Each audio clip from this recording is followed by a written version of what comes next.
Hi again. I am making this video in quite quick succession after the last video, which I'll actually probably upload today. Anyway, I'm making a video so quickly after because there's a particular topic I want to talk about. On social media over the last few days, there's been a couple of videos going around from Channel 4 News with an interview with Robert Webb.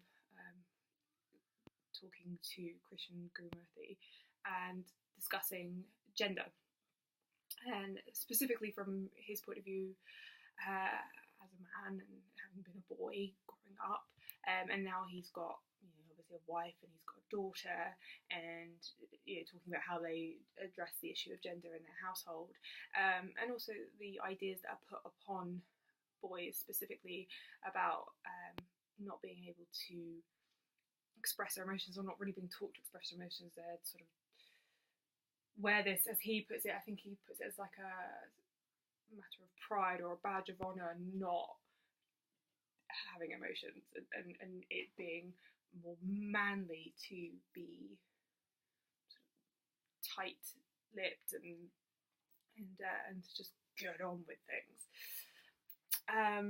And I think what he said is fantastic. I think every point he made was really well put. It was very sensitively put. There was no sort of judgment of other parents, which I think is what happens a lot in these particular discussions. There's a lot of, well, we do something different in our household. We're better because this is the way we do it. Whereas it seemed to be more like, this is what works for us, this is what works for our children, and makes us feel more comfortable around the discussion of gender. And I think gender is a really important thing. The conversation about what it means to be a man, what it means to be a woman, and obviously we're learning now as we move forward that actually there's a lot more to gender than just the black and white of man and woman. There's a lot of sort of a transitional thing in between. There's a lot. It's actually a lot more mixed and confused than we ever previously thought. So it is a sensitive subject, and it is a difficult one to tread the waters of, and I think it is important to have the conversation. And in our house we have tried as best as possible to be to offer the same things to both our son and our daughter, to give them the same opportunities, the same chances to pick whichever toy they want. I mean, my children are 4 and 2, so it's not really been a massive thing yet. They haven't really been impacted by the wider society so much yet because they're just less aware of it. But there's certainly, even at this young age, chances to be very narrow in the fields that we give them. My son at 6 months old reached over. I got a bunch of toys off eBay. Amazing bundle. Whoever sold me that bundle is just an angel. It was amazing. And in this bundle just happened to be a little toy car, and it was the first toy car that he'd probably even seen, to be honest with you. 6 months old, so he's not really interacted with many toys at this point. Anyway, he just went for it. This massive bundle of toys, and that was what he went for. And what he liked to do was he liked to lie down flat on the ground, as low as he could get, his head really low down, and watch the wheels of the car turn. And that's what he liked. So it wasn't so much that it was a car or any form of transport, but he liked watching the wheels turn. Now he did express interest in other forms of transport, and so he was taken to the London Transport Museum a lot. When we went to visit my father-in-law, we would go on ride in the trailer on the back of their lawnmower tractor thing they had, and he loved that, and he really embraced that. And he would sit and watch videos of tractors, and he would pick up Top Gear magazine in the shop and just look at the pictures of the cars. So there definitely was an interest in it. And when taken to Toys R Us, those were the toys that he would be drawn to. And we try not to lead. It's very difficult, and this is the point of my video, in fact. It is very difficult to get out of your children's way. And I think that it is very important that we try to allow our children to be who they are and for them to choose. But I don't think it's always going to be possible, because you know what? We're human. We're human, and we love our children, and we want to guide them, and we want to. Sorry, my hair is a mess today. We want to shepherd them through life. You know, that's our role as a parent in a way. And now we're being told that psychologically it's so much better if you can actually stand back and let them make the choices, which makes sense. There's a lot of logic to that, and you know, fair enough. But like I say, we are still human, and there are going to be times where we make mistakes. And I think this is a really important point. You know, there's a huge, as I said, there's a huge amount of discussion around gender at the moment. And I'm really glad the discussion's happening. I'm really glad that the conversation is happening. I think it's very important, especially when we're still living in quite an unequal society for men and women and the other genders. And yet and because of that, there's this feeling again, and it happens with every issue around parenting, and I hate it. It becomes this sort of us and them. So there's the people who are like, oh, we're not raising our child with a gender. We're not going to let him have a gender. We're not going to let them have a gender, sorry. And, you know, everything's going to be, you know, they're going to have toys that are non-gender specific and things like that. And of course there's this whole thing of in shops, because there's boys' clothes and girls' clothes, and maybe it should just be clothes and the kids should choose. No, yes, we let them do. That's fine. If that works for you, that's fine. But what I don't like is the suggestion that what you're doing is better than what other people are doing. Because it's just different. It's not better or worse. It's just different. That's how you've chosen to raise your child, and that's what you think is best. Now, like I say, Rufus used to go for the toys that had moving parts, is essentially how I would describe it. And since he's gotten older, he's definitely gone the superhero route. Batman seemed to really resonate with him. He really... he seems like a lot of the superheroes, but Batman seemed to just click in a way that none of the others did, and it's still, you know, we're talking over a year later since he was first introduced to Batman, and it's still a big part of what he likes and what really sits with him. I don't really know why, it just does. But equally, Rufus loves mermaids. He loves mermaids. He wants to be a mermaid. We were talking about death, and I talked to him about the idea of spirit animals and becoming your own spirit animal when you die, and he was like, well, I'm going to be a mermaid then. That's going to be my thing.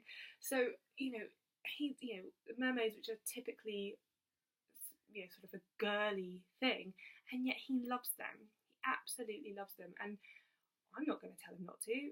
No one in my family is going to tell him not to. And so, you know, he's going to like mermaids, and he's going to like fairies, and he's going to like all of that too. And I just try and make sure that it's all available to him as and when he wants it. With my daughter, it's been a very different thing, and it's been very interesting to see the difference. I found that with her, she has definitely been, I don't know, the sort of language around her has been a bit different. I've tried to kind of keep the language the same. I both call them my little cheeky monkeys. I call them both beautiful, because they are beautiful, and they both get told that all the time. and I don't mean their looks. I mean who they are as people. They're both beautiful people. I also think they're good looking, but I'm slightly biased because, you know, half of their genetic makeup is me.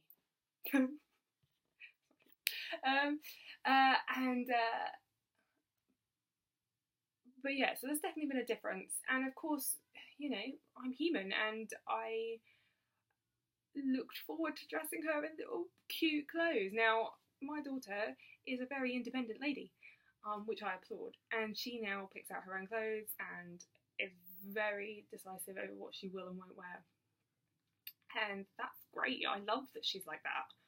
She can pick out my clothes for all I care. I don't mind. I think it's amazing, and I love that she's got that choice. But, you know, she's not drawn to cars. She'll play with a car. She enjoys playing with cars, but they're not what she chooses. The first time I ever saw her eyes really light up at a toy was when she saw a doll, and her eyes just went bing. And I'm not making that up. I'm not reading into something that wasn't there.